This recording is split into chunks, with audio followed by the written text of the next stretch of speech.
Replacing the battery in your intelligent key can be simple if you follow this procedure. First, see the owner's manual for the recommended battery before replacing.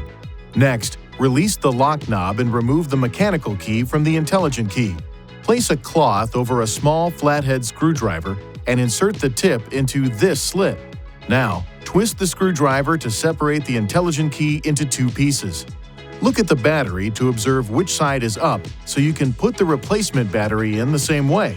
Ensure your hands are clean and free from oil and grease before touching anything inside the key fob. Carefully hold the new battery by the edges every time you pick it up. Remove the discharged battery while being careful not to touch the internal circuits or electrical terminals. Gently place the new battery into the intelligent key with the negative side oriented in the same direction you noted during removal.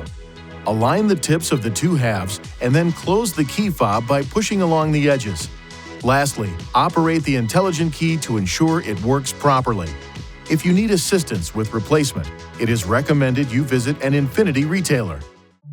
Please see your owner's manual for important safety information, system limitations, and additional operating and feature information.